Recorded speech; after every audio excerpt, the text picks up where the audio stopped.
And I think it's really good for you to set some goals around what you want to achieve as a first year manager and make sure that it aligns with what they expect of you. I think the biggest thing as a manager is that client relationship.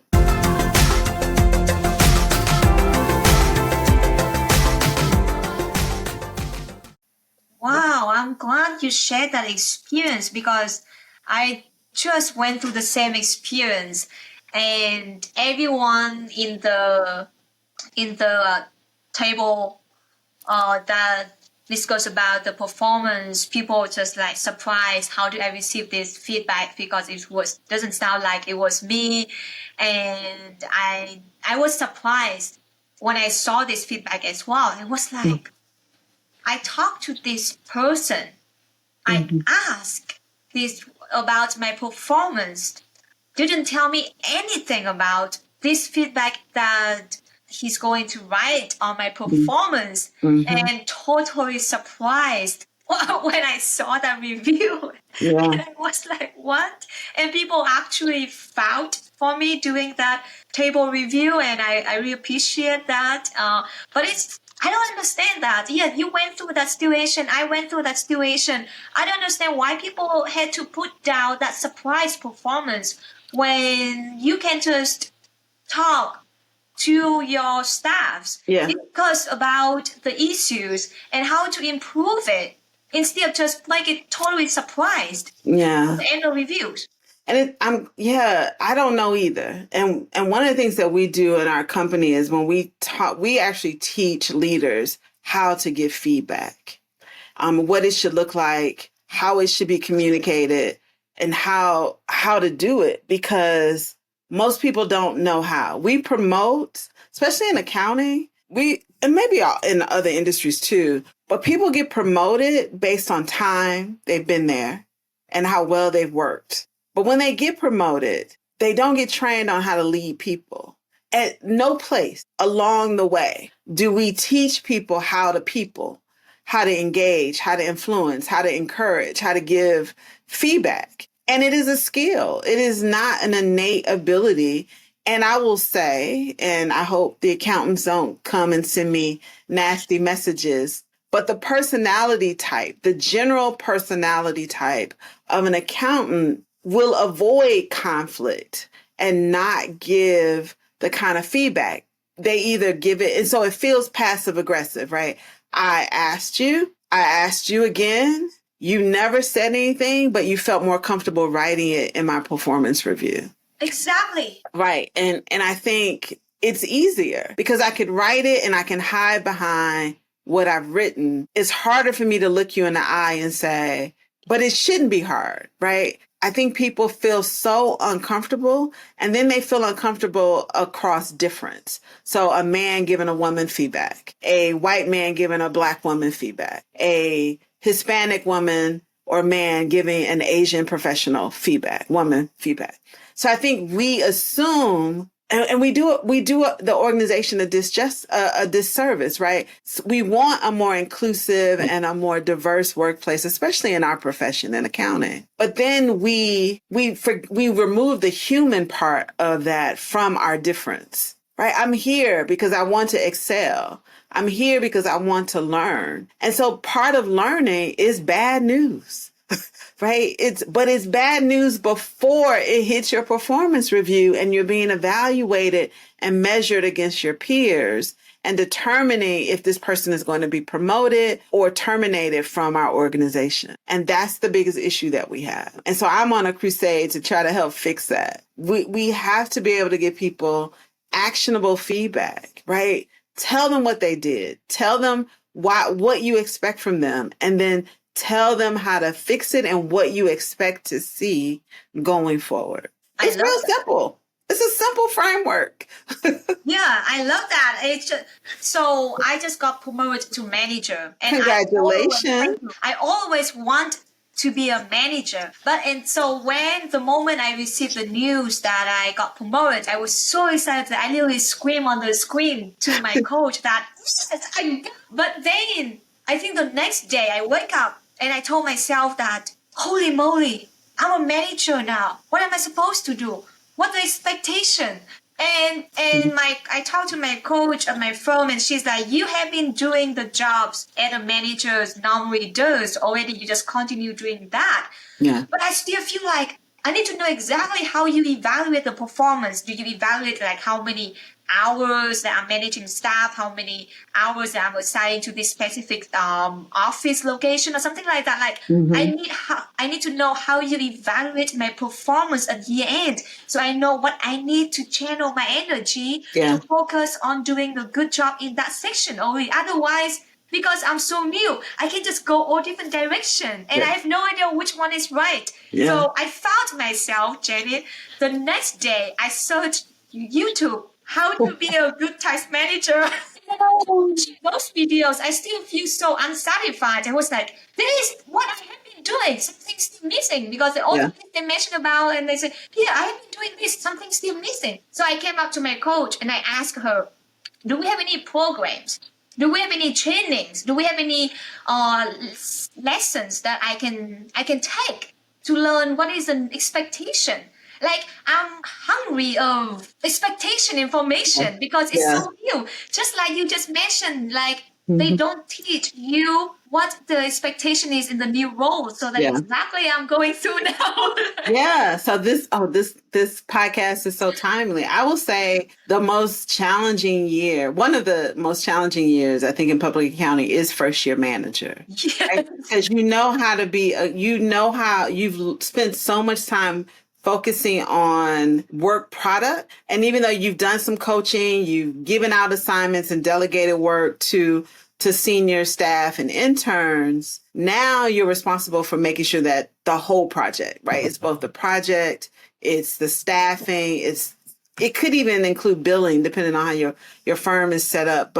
And then it's like leading people, influencing people, dealing with conflict, giving feedback, and then also still trying to learn the business of public accounting and how to serve your clients better. There's so many things. And so you can't do it all in year one.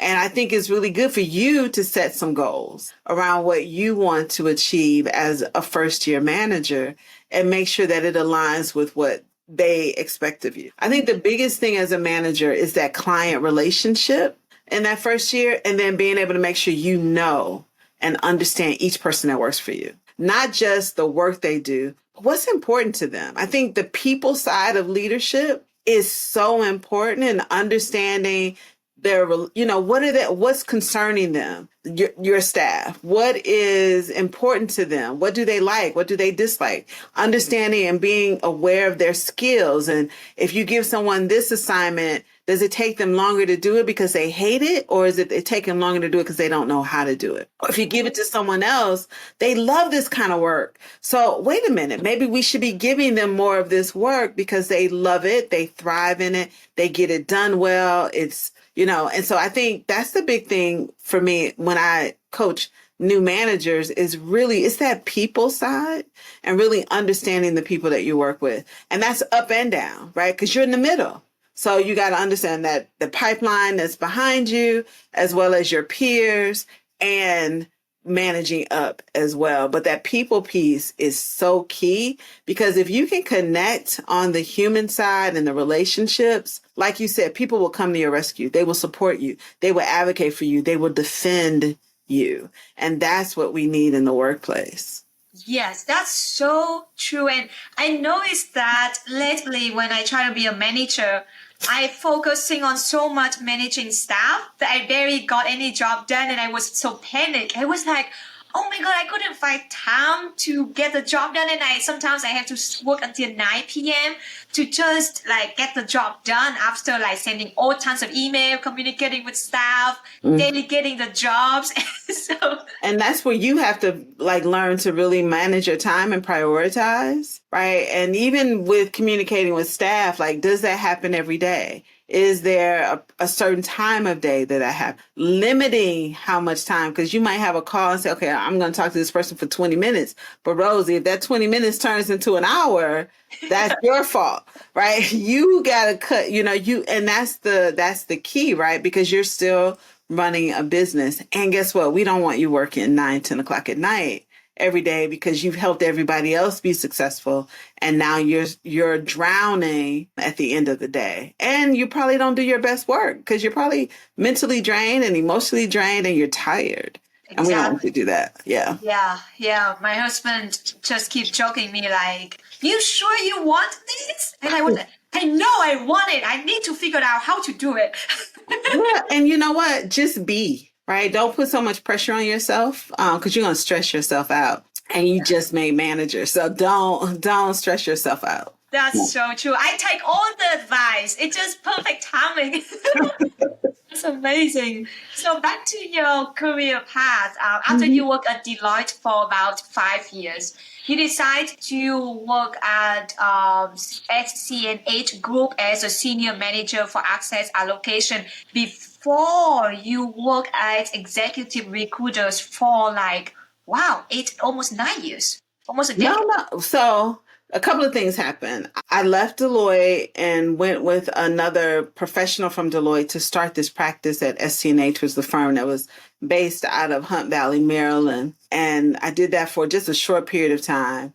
And then I just started doing consulting on my own. And there's the same type of consulting I was doing at Deloitte and SCNH. I just started doing it as an independent contractor. And started, created an LLC. We did that for about maybe 5 years or so, 6 years or so. And then I was like, I'm over accounting. I wanted to get out of tax. I just felt this pull to do other things. I would get invited to speak, and most of it was about leadership, about life, a lot of the things that we've talked about on today's podcast. And I just felt like very much myself, right? Working in consulting and public accounting, I did well in it. I loved it. But what I loved were the people. It was working with clients. It was the time I got to spend with my colleagues and my coworkers. It was the profession, like going to the conferences and doing all. That's what I really what really set my heart on fire. And then I just felt this calling and this pull to go do something else. And I really believe that what I get to do now, as a business owner who leads a team, who works with corporations and partnerships, is really what God called me to do and what I was designed to do. In my bones, I don't have a day where I don't want to do this work. Wow. And so you found your passion. I did. I found my passion, which I think I didn't even find it. I moved into working in it. I think I always knew, because this actually goes back to I wanted to major in psychology. Oh, yeah, that's right. At the very beginning. Yeah, it's really a full circle moment. I don't have a degree in psychology. I got certified to be a coach. I spend a lot of time reading and training about personality types, how the brain works, about, psychological safety, relationships, interpersonal relationships. So I spend a lot of time learning, reading, delivering content, designing workbooks. My next book is going to be more about some of that information as well, and leadership and how to be an untoxic boss. Right? That's my next book is going to be on those sorts of things. And so it's really full circle. I think what I did is I gave myself permission to do something else that felt like I was starting over, but I wasn't. I was always doing this work, always. That's amazing that you know yourself so well. You know what you want. That's amazing that not a lot of people figure it out right away. A lot of people will struggle, go all different directions to figure out what they really want, try all different things. But you know it, that you like psychology, you know it, that business is going to help you. So now you just combine two of them. You run your business and then you focus on psychology as coaching as well. Yeah. That's just amazing. I'm just curious that you were a CPA in public accounting or do all the accounting in your past career. And then when you decide to focus on coaching, you decide to not continue like your CPA license. That a lot of people would say that I already have the CPA license. I would do everything to keep it. I'm not going to lose it. What made you decide to not carry the CPA license? I'm part of a big community of unlicensed or what's the word? What do we call ourselves? You're gonna have to edit this. I forgot. Oh, what do we say? There's a word that we use, but anyway. So yeah, I think for me I knew I was never going to practice again. Like I was okay with that. And I used to always say, if this doesn't work out, I can always go back and do state and local tax. But then I realized that's not what I want. And I don't feel any sense of loss. I don't feel like I've lost anything. I feel like I've gained so much because I get to do what I really, really love to do. And I have other certifications too, right? I took a certification in tax and all of these other things that I did. But I did those because that's the career and what I was pursuing at the time. Now I'm in pursuit of something else. And so I'm okay. That's interesting. I'm just curious that because you talk about psychology, I don't know if this is true, but I want you to confirm that. Is that right? That when you do not want to continue the CPA license because you do not want yourself to go back to that path because you know that you're going to continue this path going forward in the future. So you close that door. So make sure that, no, I'm not coming back. I'm going to just keep moving forward. That was not the intention. Although, like, I know a lot of recruiters who used to practice that were CPAs and their license are inactive, and other folks that moved into other things. I don't think any of us, because we talk about it, I don't think anybody said, well, because I'm not going back. I think it just kind of happened. Right? Because I still go to to training where I could get CPEs. We deliver training that is CPE eligible. I think it's just, I know I'm 10 years removed now too. So I see. That's so interesting that you shared that viewpoint. And I don't know, when you try to talk about this CPA license, it just came back to my mind the first time I met you at AI CPA Engage 2023. I was so impressed with you when you were on that panel talking about, I believe we're talking about women in finance or women in leadership, something like that in 2023 AICPA Engage. And I was like, wow, she's amazing. And then I think I met you at another event and like another time doing that Engage as well. And I was so happy to see you again last November at the AICPA Women Global Leadership Conference. Yeah. So I always see you at a conference, which I think is so great. I mean, it's a great way to build your network. It's a great way to learn in a very safe environment and to hear new ideas and to talk to people about how they're using this stuff in the workplace. But I think, one of the reasons I stayed so close to the accounting profession is because I really believe that it is a profession that creates social mobility for people. I do believe that the work that we do is important across all the disciplines in the work. And I do believe that I can be a valuable voice in the profession. And I'll say, when you think about like if someone has a license that's active or not, I like the fact that I still have influence and I'm able to create conversations, to agitate maybe conversations, create opportunities to help in that way, both as a former practitioner, but also as someone who works very closely with a lot of the firms, right? A lot of the firms are our clients. And so we are able to serve them in that way. But also, I've written articles for the Journal of Accountancy. I've been on the Journal of Accountancy podcast, serving as a committee chair for the Women's Executive Initiative Committee, for the Women's Global Leadership Summit, all of these different areas.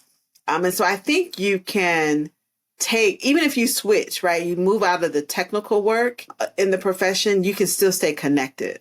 And that's what I love about our profession. It's like, oh, you don't have a CPA, so you can't be here. And that's not true.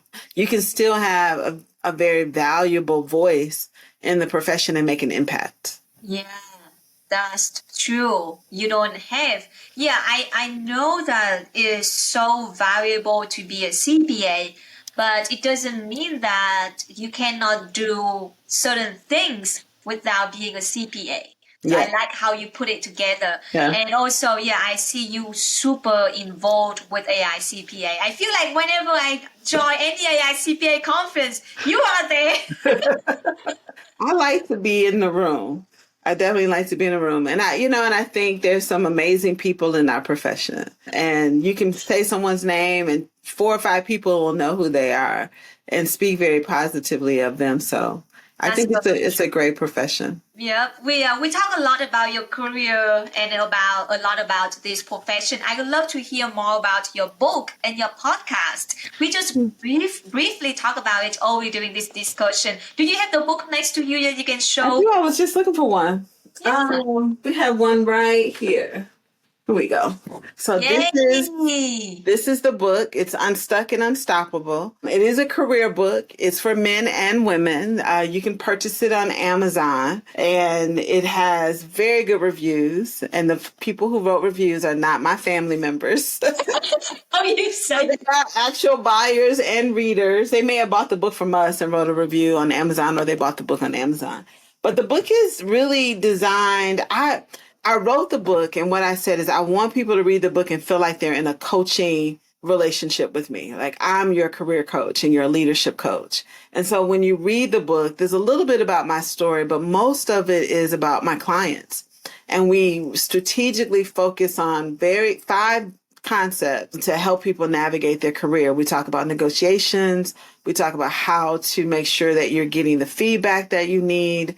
We talk about, branding and personal conflict, all the things that I think young professionals and new managers like you, I think would really benefit from. And everything that we set out to do with this book, I see it when people write reviews. Like there's like, Jeannine, I feel like I'm sitting talking to you. Or I learned something I did not know, and I did exactly what you said to do, and it worked. And so I love to hear that, right? And it's not a book that's based on all years and years of research, and it doesn't read like a science book. It reads like a handbook, and it's very conversational. It's very easy to read, and it's something that you can build a career strategy for a current year, for 5 years. And it's a book you can constantly go back to learn from. So I'm very proud of this work and what I've been able to accomplish and the people we've been able to impact. We've sold this book to many companies, have purchased this book for their employees. So, Robert Half, Eli Lilly, Crow. We got a whole list of companies that have bought this book, and I need to put that list on the wall so I can read them. But several companies have bought this book by the case and given it to their employees, and their employees have really benefited from it. Wow, that's amazing. Maybe I should tell my firm to buy it. Yes, we need to. I need to have a call with some of my friends over at your firm. We can get the book in the hands of the women for Women's History Month. That would be kind of fun. Oh yeah, that would be amazing. Yeah, yeah, I like it. Yeah, I was asking you about the Audible book at the conference, and you said that you want to read it. You want to read it for Audible book. So I will be one of the first listener for your Audible book because I'm a huge fan of Audible book. Reading the book I'm such a slow reader. Oh yeah, that's why we wrote this book, to be very conversational, because people like, oh my gosh, I sat down and I finished the book in a day. Just sat on a Saturday, sat on the couch and read it. But we are also currently recording the book, which is not easy, but recording the book so that you'll have it available for Audible and you can read along, right? You can have the book and you can read along. And in the book, we also have some resources that you can scan. There's a QR code in the book. You can scan those QR codes and download a workbook, and there's all sorts of tools available. That's amazing. Maybe I couldn't wait for Audible book. I have to buy hard copy to check it out. Yes, go on Amazon and get a copy. Or you can go on our website and get a copy, and I can sign it and send it to you. Ooh. Next time I will bring the book to you and say, can you sign it for me? Yes, I'll be happy to.